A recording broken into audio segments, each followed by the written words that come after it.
Hi, my name is Samantha. Thank you so much for joining me today. If you haven't already, please don't forget to subscribe. I just had a milestone last week of 55 subscribers, so thank you to everyone who has subscribed. And if you don't follow me on Instagram, please do so. I'm also on Facebook. All the social media links are down below. Today's video is going to be on making a grocery bag holder, and it's got a little handle. So if you are interested in making this, then please keep watching. If you're not interested in making it and you'd like to purchase one, the link to my Etsy shop is down below, as well as all of the events that I'll be at for the next couple months, so you can come purchase it in person. All right, let's get into it.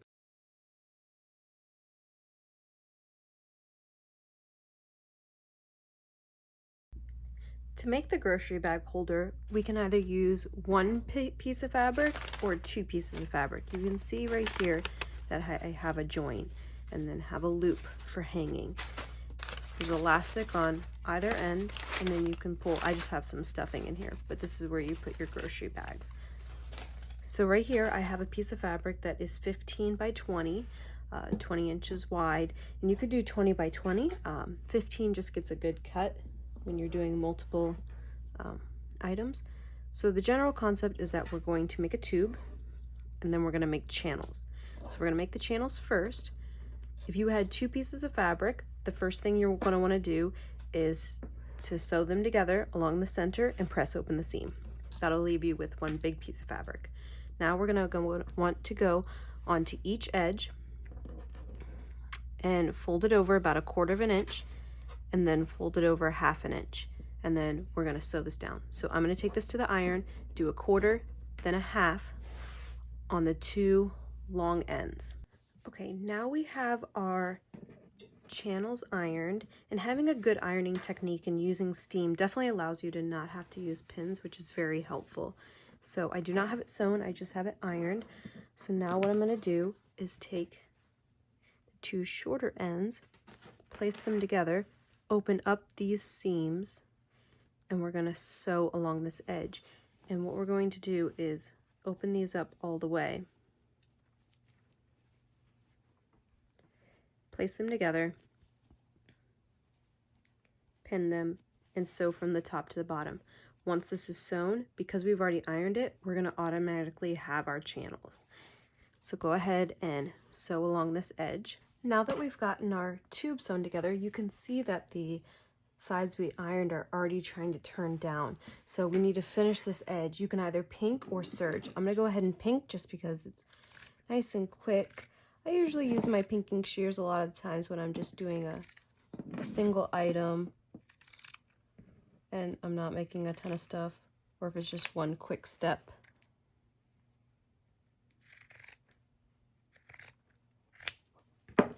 Okay, so now that this is pinked, what we can do, so this is why I recommend 20 inches, is because it's a good width when you're trying to sew around in your sewing machine. So we're gonna push our seam to one side. This is gonna fold down 1/4 of an inch because we ironed, and then it's gonna fold 1/2 an inch. You can put pins in here or clips if you'd like, or you can just let it naturally fall because we've already ironed it. So it's pretty much gonna hold its shape. Same thing on the other side. It's just this center seam here that's a little tricky. If your pattern is directional, see which is the top and the bottom. This is the bottom. I'll just stick my tag right here. So what we're going to do when we go to the sewing machine is we can turn this right side out. I like always top stitching on the top. It's just my preference. We can stick a couple clips just to make sure things don't move.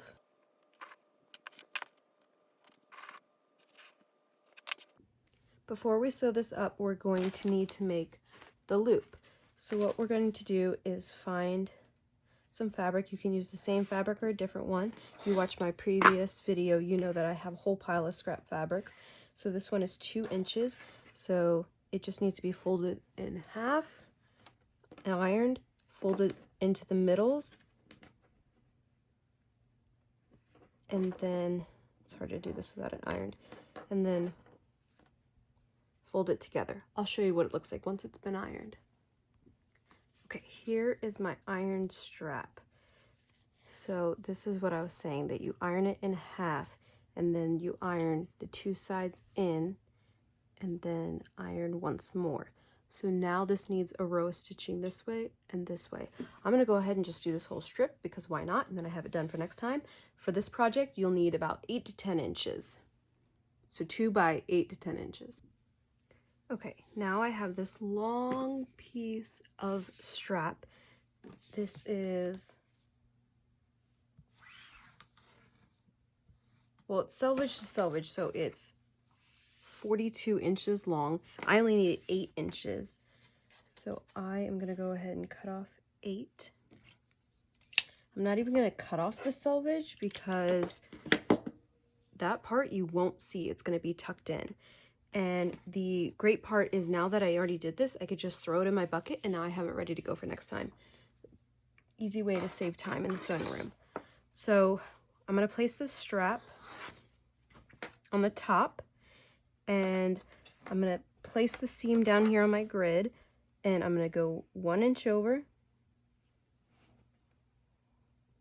So this is the 1 inch line, this is the edge. So I'm gonna go 1 inch, place a clip, and then without twisting, I'm going to go 1 inch on the other edge.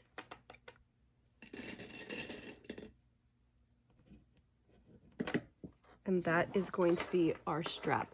So as you can see here, it is going to be nestled within the channel, so it's going to be nice and strong. So what I'm going to do is head to the sewing machine. I'm going to take off the tray and then go ahead and lay stitches as close to this edge right here as possible. So go ahead and move your needle so that you can sew as close to this as possible.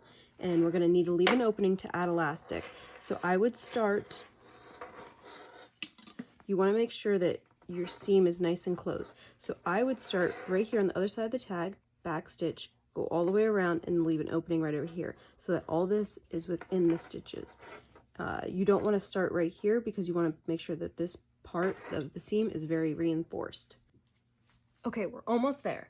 So if you wanted to, you could just leave the opening without elastic. I have seen projects where people do that. Another option is you can lay the handles down like this and then reinforce them down. However, it is nice that if someone didn't want to use the hanger, it can fall in. So now what we're going to do is add the elastic. My general rule of thumb when making a project like this, when you want the elastic to be cinched, is to use a third. So we use 20 inches of fabric. 21 inches divided by 3 is 7. So we're going to use 7 inches of fabric, 7 inches of elastic on the top and on the bottom. I highly recommend buying a big roll of elastic off Amazon instead of buying it by the yard at Joann's or wherever else. I bought a big roll at the beginning of the pandemic, and it lasted me well over a year. This is my second roll, and this is a different brand, and this is like even more than what I had before. So this is gonna last me probably till I die. So yeah.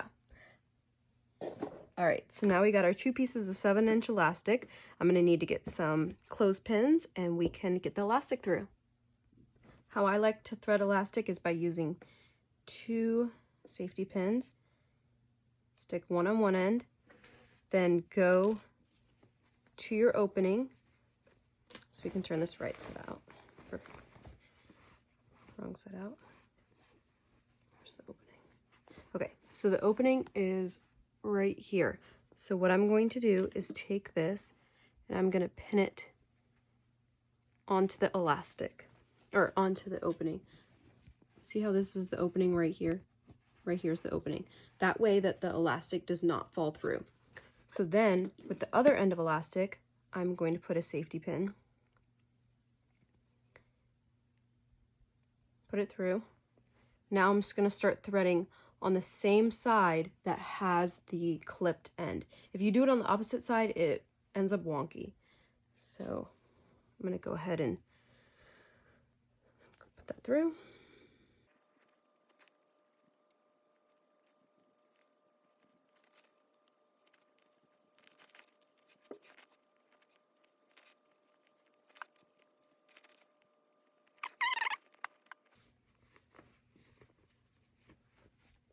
You can see it didn't fall through. So now I'm going to unhook this end, take the clothespin out, take both these ends, pull them out, match them up, and then I like to push it down some, and then put the safety pin back through both of them further down, clip it. Now I can take the one I threaded through out. So what this allows me to do now is to take this to my machine, lay them on top of one another, and sew them. But they're not going to fall in because this is holding it down here. So this is not as tight as it's going to be because it's going to be sewn up here. But I highly recommend sewing them instead of tying them. So I'm going to do the same thing to the bottom, and then I'm going to sew over the ends, and I'll be back. Okay, friends, we're almost there. So what I've done is I have done a zigzag stitch at a stitch length of 0, left and right, and then I turned and then up and down on both ends. I'm not even gonna trim these threads. What we're gonna do is go ahead and move the elastic through.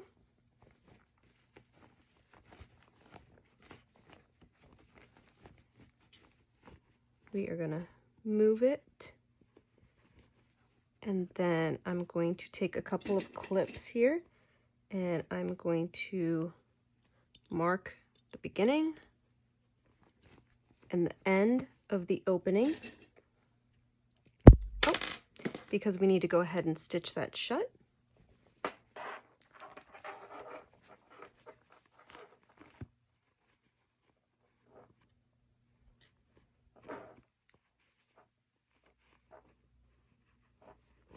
Okay.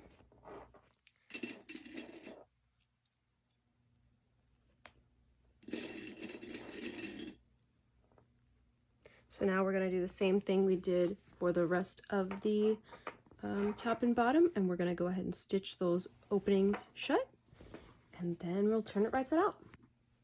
All right, the openings have been sewn shut, so let's go ahead and turn it right side out. And there we have it. Our bag is ready to go, so you could go ahead and just use it as it is, or you can use the handle. Thank you so much for watching today's video. I hope you enjoyed it. Please let me know what you think in the comments down below. Any feedback is definitely very helpful for me. And if you enjoyed making a grocery bag holder and you make one yourself, please don't forget to tag me in your pictures. All my social media links are down below. Have a great day. Goodbye.